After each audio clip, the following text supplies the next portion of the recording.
we're going to start seeing new growth in new ideas like tiny homes and different developments. Like Toronto just passed like the garden suite zoning law now, where you can actually have like another small structure on your property that you can rent out, or you can have another family living in.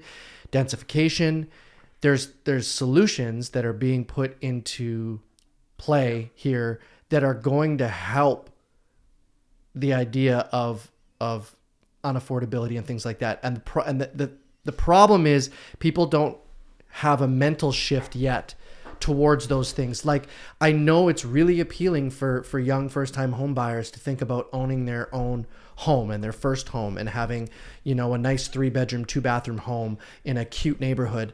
But what needs to happen here is people's mental path needs to shift a little bit and say, okay, if I can't afford those things right now, what can I afford? Mm-hmm. How can I get myself into the market?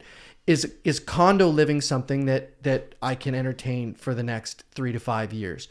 Can I get myself into the market? I was just talking to some clients the other day, and we this conversation came up, and they said, and they're in their 50s, 60s.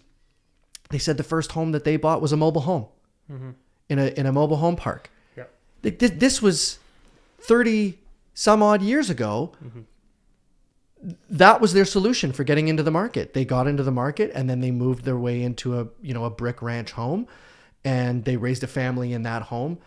These are things that I think people are writing off in their brains now, because I don't know, it might be a combination of media and social media and other people's lives showing them, like, look at how good I have it, and people have it in their brains. Well, I want that too. So I want to go buy a small house with my, girlfriend or boyfriend.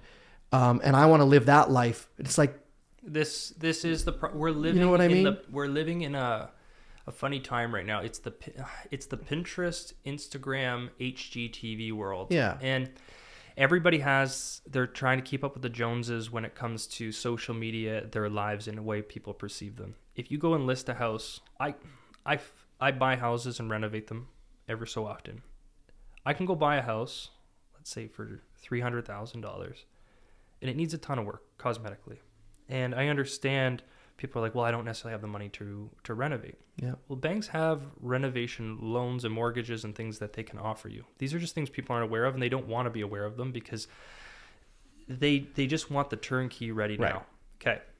So you move into a home. If you remember watching any movie in the past or any video of a first home, the young couple moving into their first home, it's always the scene of them rolling the paint on the walls and pushing the couches in and cleaning out the old chimney, and their face is covered. So this is literally what a first home should be. A first home should be getting in the market and getting the dirty stuff. If you go back to our parents' age and era, there's going to be houses where they bought for 45, 50, 60,000, which it's easy to look back now and be like, oh, lucky them. Right. But at that time, that was probably crazy. It was. And so there was probably houses like, there's no way. I was in the business selling houses, even in my career, for 50, 60,000. And I remember people being like, tell them I'll go up to 63 and that's it. And then the other person would be like 65, and deals would die. Oh, from 63 to 65. And people are like, I'm not going to 65,000. No matter what market you're in, there's always going to be that person that says, well, I'm not going to this, I'm not going to this.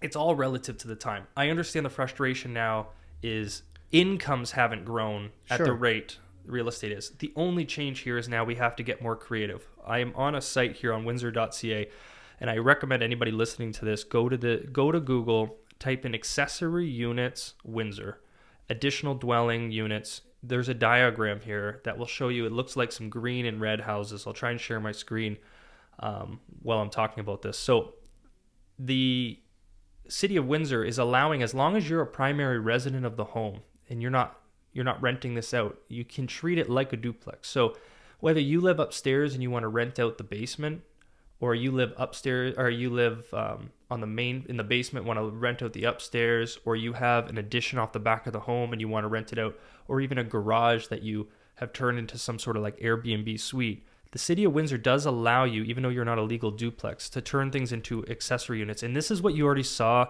years ago in Vancouver on these HGTV shows, people going into their basements and making suites. This is a temporary thing. It's not like you're going to live your whole life with someone living in your basement. No. This is you as a young couple. Let's say you have to go and find a starter home, and the starter home's $500,000. I know it sucks. There's nothing I single-handedly can do to change that market. But my job is to help find solutions to get people into the market. Right. So if you find a $500,000 home, I'll pull up the numbers here in a second, but a $500,000 home, X the mortgage, minus what you're renting out your basement or your back for, should be a fairly relative affordable price that you can pay. What people don't factor in is while you're paying down your mortgage, the average home is growing 4 or 5% a year in a stable market.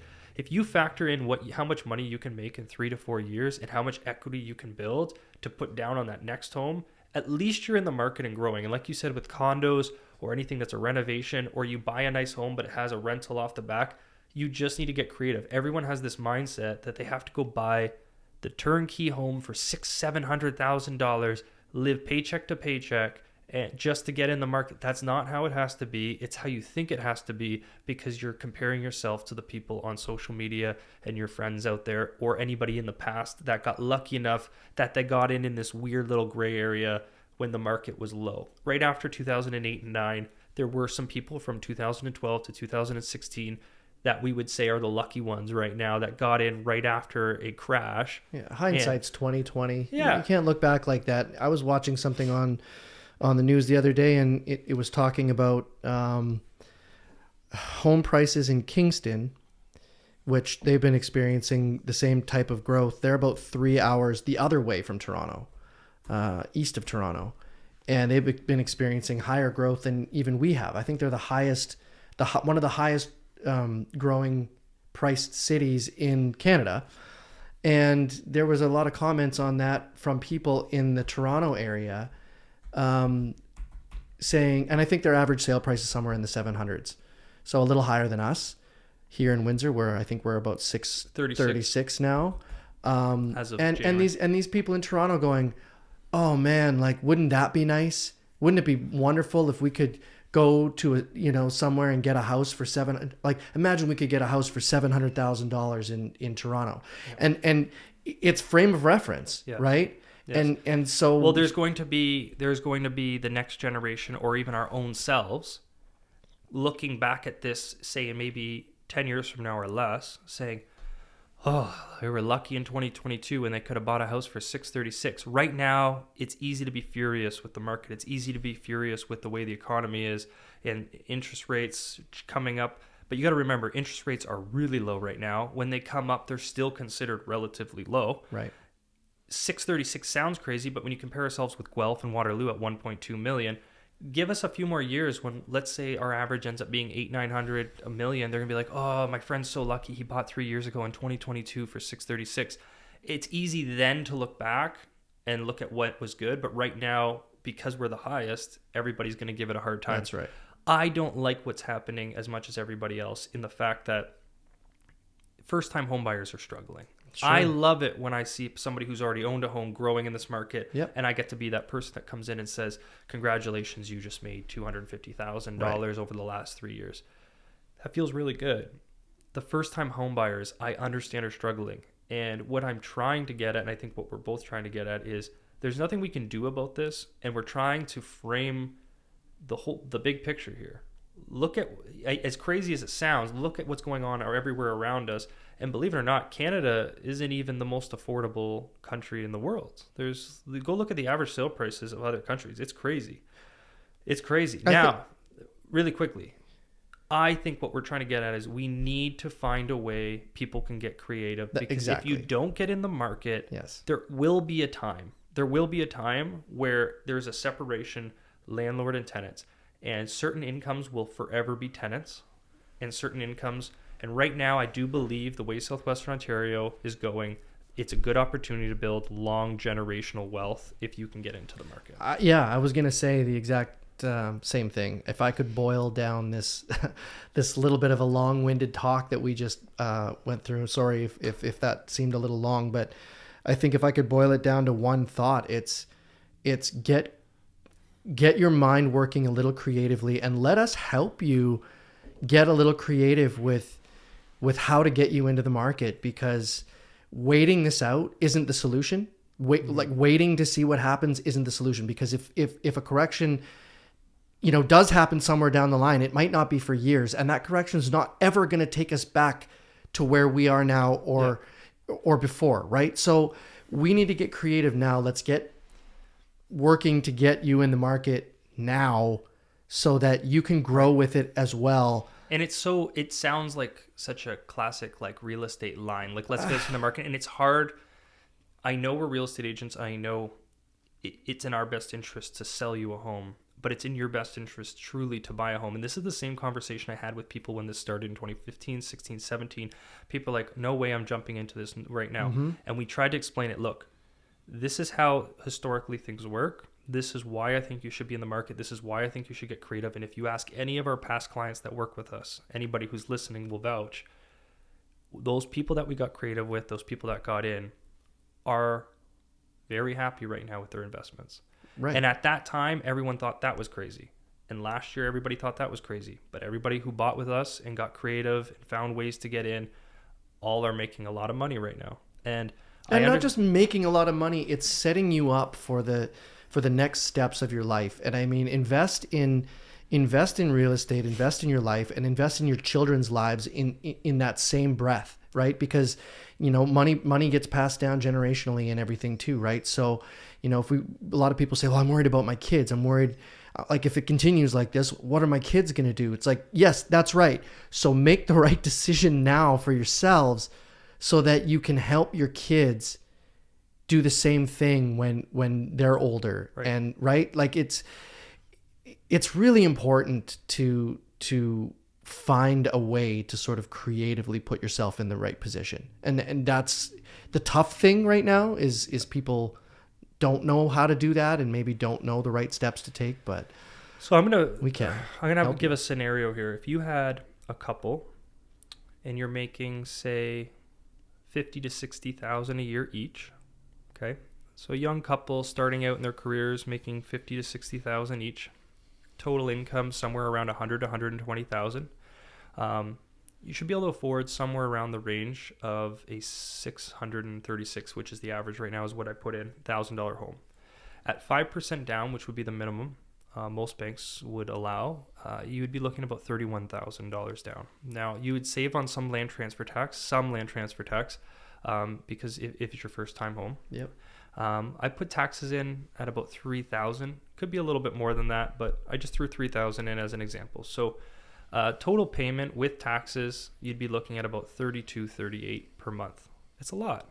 $32.38 is a lot in comparison to what things could have been and used to be. Now, if you went back to the accessory units that I showed you, and you found something where you could rent out an addition or a basement or make it almost like a little duplex for 3 years. Let's just say 3 years as an example.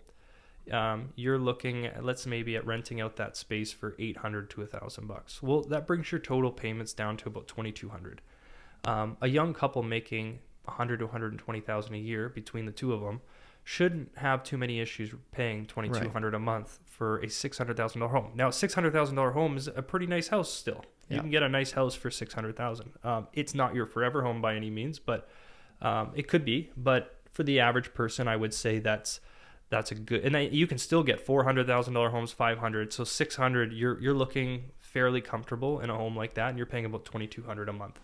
Now, if you put 5% down because of CMHC fees, you have a total mortgage remaining of $604,000. Okay, taking a calculator here. If I take a $636,000 home and I apply a average of 5% growth. Now, this year we're expecting more than that. Next year it could be a little more than that, but let's just go with an average of 5%. And you only live in that home for 4 years. In 4 years, compounded, that would bring you at about $773,000. So if you take away the $636,000 that you purchased that home for, you would have built equity of about $137,000 in 4 years. So this isn't even including you paying down your mortgage. This is Right. So I'm not even so you've actually probably accumulated quite a bit more equity, but let's just go based on the appreciation alone. And this is using like a 50-year average of appreciation on a home, not what we've been seeing here in the last Right. 5 to 8 years. So if you go to Windsor's average from like 1960 till now, it's usually somewhere in the 3 to 5% Yeah. average range. So I'm using a 5% growth, which is very low compared to what Windsor's been seeing over the last 5 years, but I want to use a more conservative number. So Yeah. assuming a more conservative number, we're looking at 137,000 in growth in just 4 years. Now, if I divide that by 4 years, that's 34,000 per year you're accumulating in your average home sale price. And if you divide that by 12 months, you're averaging $28.55 a month. Well, if your payments are 32 and you're renting out some of it and it's down to 22 and you're making 28, you're actually net positive. You're basically living for free if you look at it that way, Right. just on the accumulation. So it's better than being a rental. So if you're in a rental, the same type of house, you would have to pay about $2,500 a month for. A $600,000 house right now, you'd probably have to pay about $2,500 a Yep. month for in rent. Yep. You times that by 12 months times 4 years, you would have paid $120,000 in rent out the window. And that's gone. Out the window in 4 years. So whether you want to sit back and complain about the market growing or get into the market, I understand it's expensive, but if you rent for $2,500 a month in 4 years, that's 120. If you rent for $2,500 a month in 4 years, that's $120,000 out the window. If you own a home and rent a little bit out, and the market grows just at 5% a year, in 4 years, that's going to be $130 something thousand dollars. Right. So what would you rather have, the 130 or the negative 120? It's about the mindset. I understand it sucks, but you need to use a creative mind in this market. Yeah, and it's getting yourself And we can help you It's with getting yourself in the right position to be able to do that too, right? I think a lot of people it's tough for them to make the big changes in their lives to be able to think about, okay, what's it going to take for me to save a $30,000 down payment? You know, again, get creative. Can mom and dad help? Can grandma or grandpa help? Can, you know, do you have solutions to help get you into that that position to be able to buy? And whatever you can do it, because even if your mom and dad lend you part of the down payment and split on the Right. investment, even if you split on the investment with your mom and dad, say, hey, co-sign with me, lend me the down payment. When I sell in a few years, we'll split the profits 50-50. So if you make $120,000 in 4 years, give your mom and dad 60 grand. Thank you so much for putting it down. Now they've helped you out. You have 60 grand in your pocket. Plus they what you made paid money down. on their investment. So they've made money on their investment. You've pocketed 60,000 plus the money you put down, plus the down payment they lent you. So you got all this money back in your pocket. There are ways you can get help. Now, I understand if you can't save that kind of money and you don't have somebody who can lend you, Yep. it is trickier. There's going to be those situations. Sure. But we can't help all situations. But there are things you can do, and some people are just not aware of the options in front of them. Yep. And all it takes is one phone call, one meeting, weigh all the options, see if it's doable. We're not afraid to let people know if they're going to have to wait another year or two to do what they need to do, fix their credit, whatever it may be. But some people are surprised by the options. I mean, look, you had friends and past clients of mine that shouldn't have been able to buy the year they did on Bernard. Yeah. You know which one I'm talking Yeah. about? Yeah. And we found a solution where they were essentially able to go zero down on a home. CIBC helped them with that, I think. Yeah, so they were given a loan. They used the loan to pay down, use as their down payment. They got cash back on closing. That cash back allowed them to pay off the loan. They had a little bit higher interest rate, but allowed them to get into the market. They had to stay with that particular bank for at least 5 years.